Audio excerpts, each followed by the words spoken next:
Dans cette application 2, nous allons utiliser ce qu'on appelle un attracteur. Donc, je vais essayer de faire varier une géométrie en fonction de la position d'un point qu'on appelle un attracteur. Je vais créer une grille, une grille hexagonale. Ici, cette grille hexagonale est un petit peu petite, donc je vais la mettre un peu plus grande. Ici, je vais faire une grille de 20 par 20. Si je zoome ici, voilà. Comme cette grille est un peu petite, je vais augmenter la taille des cellules de cette grille à 20, à 5 mm sur 5 mm.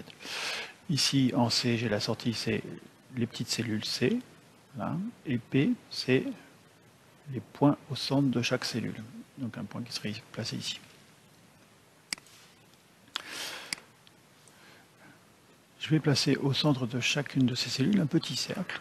Donc je vais aller dans Curve, Circle.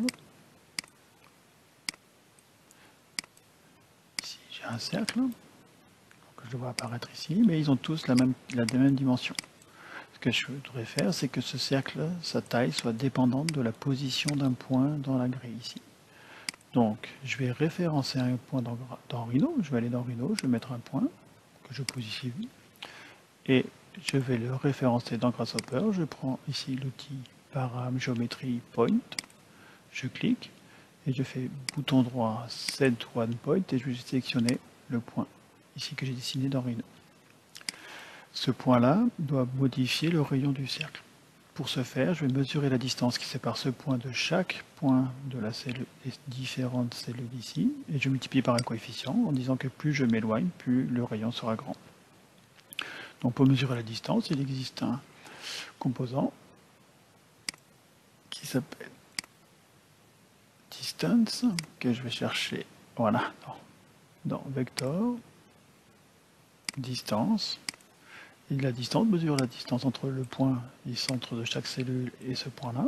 Je m'aperçois ici que j'ai en tout 400 points et je vais avoir 400 distances différentes. Et cette distance-là, je vais la multiplier par un coefficient pour pas qu'il soit trop grand. Je vais rentrer là.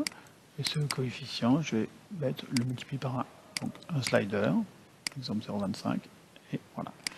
Donc je m'aperçois que là, les cercles sont beaucoup trop gros. Je vais diminuer la dimension des cercles. Je vais cacher ma grille, bouton droit, Preview. Et je vois que mes cercles grossissent au fur et à mesure que je m'éloigne. Si je prends maintenant ici à l'aide du... dans Rhino, je viens prendre le point, je le déplace, et je m'aperçois que